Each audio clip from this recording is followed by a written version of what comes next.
Okay, there you go. There used to be a day back, way back, at the start of the hockey channel where I would pop open a can to start a video, have a little sip of my beverage, and then I'd start things up. So there you go. So Mandalorian, despite having a pretty darn busy weekend where I didn't have a lot of time, when I know there's a new episode of Mandalorian up, A, I avoid all spoilers, and B, I go watch it. So if you're not watching The Mandalorian, why not? Go watch it. I don't care if you don't like Star Wars. Go watch it. It's a good show. Now, what's funny is that a lot of the criticisms I saw in episode 1, now people are praising it after episode 3. Notice I didn't criticize it after episode 1.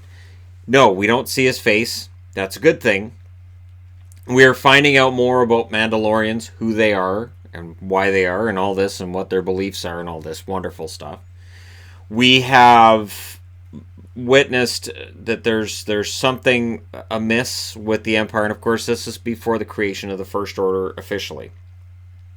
And the idea is this will kind of show us how the First Order is created and where all this comes from. This fills in some of that time between Return of the Jedi and Force Awakens. It is the most Star Wars feeling thing since the original trilogy ended. I get excited for each scene and each part.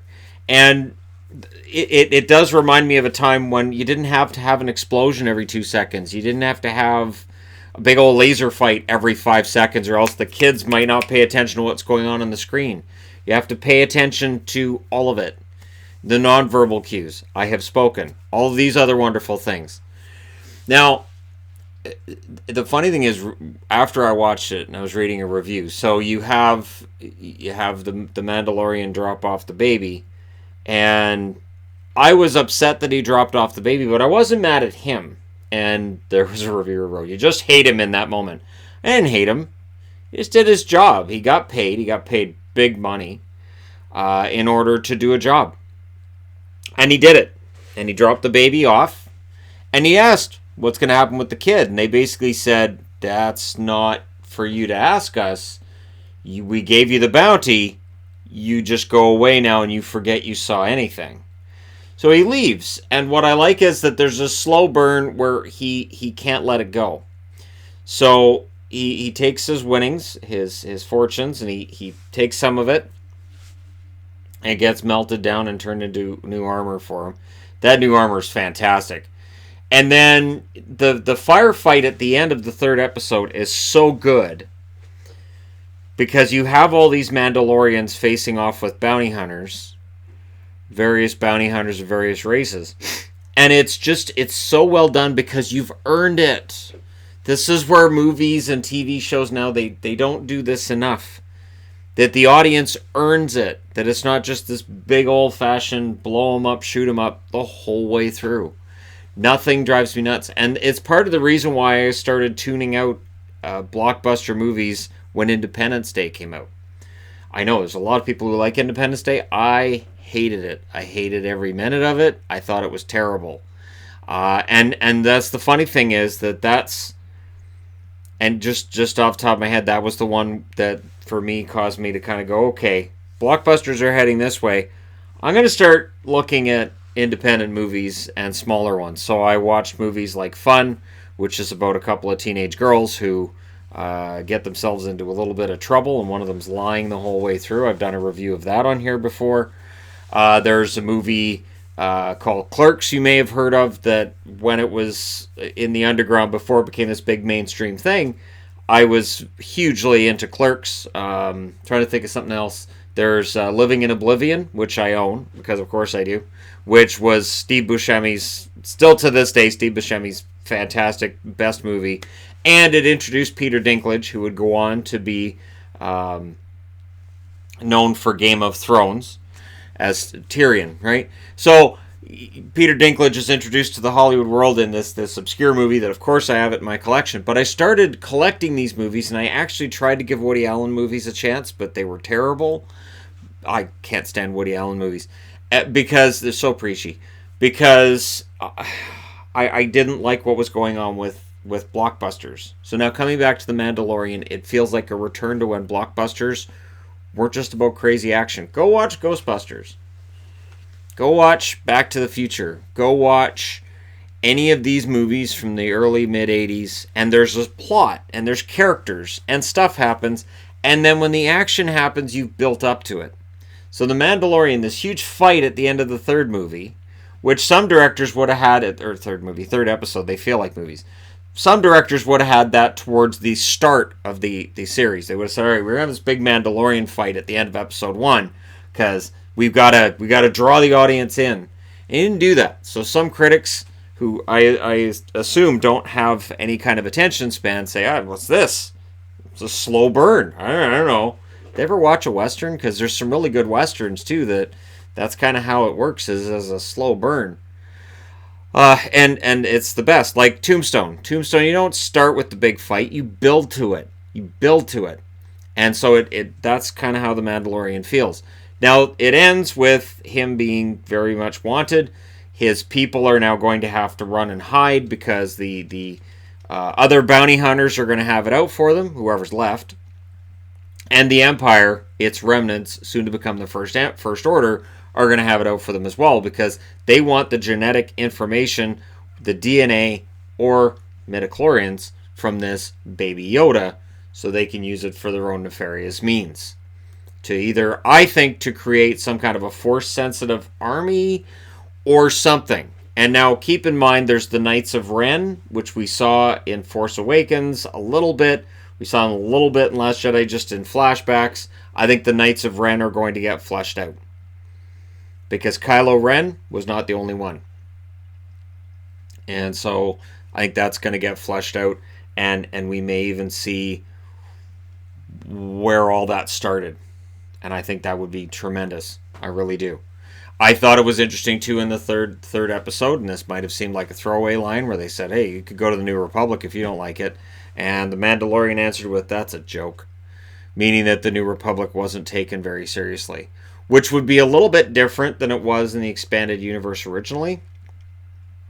In the expanded universe originally, the New Republic was really, it was the Republic all over again, and people were anxious to embrace it for the most part, and to have that sense of order back in the galaxy.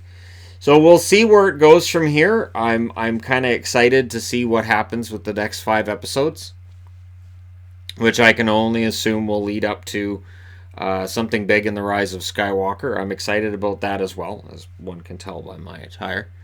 And these guys are fantastic. And something else I did over the last couple of days while I was doing my treadmill here, I watched Rogue One again.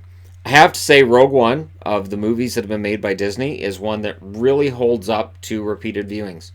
And there were parts I didn't like about Rogue One the first time I watched it, that now when I watch it back, I go, oh, okay, I understand that character's motivation. I understand what happened there now, whereas before I kind of nitpicked it. So it gets better with repeated viewings, which I can't say about the prequels. I can't say that with Last Jedi either. Last Jedi, there are parts I could kind of skip over, and you don't lose any of the narrative. I think with Last Jedi, you can pull some time out of it. And where that becomes a problem is that the parts you can pull out are basically the parts that are on the casino world planet thing. And that's where Rian Johnson's own trilogy is supposed to have its genesis, is with that. So that's the least important or entertaining part of Last Jedi. It does introduce this idea that there are people behind the scenes who make a lot of money off this war continuing as long as it can and sells arms to both sides of the fight. But I don't necessarily find that engaging or think that warrants, definitely doesn't, to me anyways, doesn't warrant a trilogy. But from what I can tell, that's still going forward, although after the failure of Solo at the box office, I think that's put the brakes on a lot of things. Mandalorian is going to show Disney this is what the people want, and that's important. So if you haven't had a chance to watch it, definitely check it out. And I don't know if I want this baby to be Yoda. I think a clone of Yoda doesn't necessarily mean it is Yoda. Here's an example. Boba Fett is a clone of Jango Fett, right? They're not the same person. So this baby could very well be a clone of Yoda, not necessarily Yoda, and that could be fascinating. I'm waiting for his first words. I'm waiting for some other show of the Force that he has, the power that he has. And I have to say that when he was being taken away from the Mandalorian by the Empire and being given to the cloner doctor, because he's got the Camino uniform on, you hear the baby cry. And I thought that was a really nice touch, because that baby had not cried the entire time with the Mandalorian. Despite the Jawa fight in episode 2. Despite the huge fight between him and this huge creature in the second episode as well, at no point did the baby seem scared at times. The baby seemed shocked and dismayed at times, but didn't cry. And as soon as it was being taken away from the Mandalorian, and he did look upset. I think he understood where he was being taken, and I don't think he was happy about it. But he didn't cry until he was being taken away from the Mandalorian, which I thought was a really nice touch. And hopefully there's more nice touches like that to come. Stormtroopers are really stupid. They have terrible aim. They don't think. I know in the one scene there's two of the Stormtroopers are like, oh, we better split up and go look for them. I'm like, that's right. You guys are so stupid together. You got to split it up so you can split that IQ in half and die even easier. I do like that he does use the flamethrower a little bit. I do like that the weapons get used, and this one was TV-14. If you were paying attention at the start, this was not a PG-rated episode. It said TV-14. This is not a series that is necessarily, just because it's on Disney, they're shying away from the violence. They're not. It's a very good show, and I do highly recommend it to everybody. As I said, it feels the most Star Wars. And for fans of the original trilogy, you know what I mean. It feels like you're in that universe since the original trilogy. As much as I enjoyed Force Awakens, as much as I've enjoyed Last Jedi, a lot of what we enjoy about it will be callbacks to previous movies. And, oh, hey, look what's there.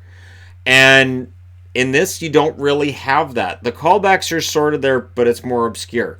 So it's like me looking at IG-11 and going, oh, it's IG-88. And some of the bounty hunters you see where you're like, hey, that's the same race as Bosk.